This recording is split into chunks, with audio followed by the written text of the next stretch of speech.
Whawhetai ki mau mea tokoni. I fo atu fo peka goe ni. Ngahi ake mins. Tō atu yami atu mo mawhana hi nā mo broccoli vegetable ki ai. Kai healthy mau pika ki sinolelei whakao fo. Whawhetai ki he mau mea tokoni. Mawhana atu kai moko ia goe ni nusilani kai piha fu mea kai mawhana pa te taho ke te mawhana. O whalahi atu ke tō taha toa pe subscribe i mai, te atu e ngai kuki mo e whawhetai ki eki aho kotoa e ngai mau mea tokoni aku tau mau. He aho kotoa e tau mo ui. Ia koe hina ia tō atu yami atu broccoli. Mo e fu mei mince steaki ngahi aki o nioni pepa. Me i maasima alu ki ai. Tō atu iefu. Koe kana healthy mau pe ka tau mo ui lei. O whatu. Tāpui kina mo tue iki.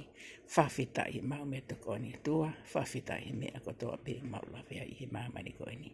God bless you people. Mawhana. Kai ka tau tau tau. Whonuani ki tau kai pika tau mawhana e nusinani ka tau tau tau. Alu mo fui pu mailo. Po fui pu kof tau fua mo futi. Alu ke mo fufoi. Hina ki lini.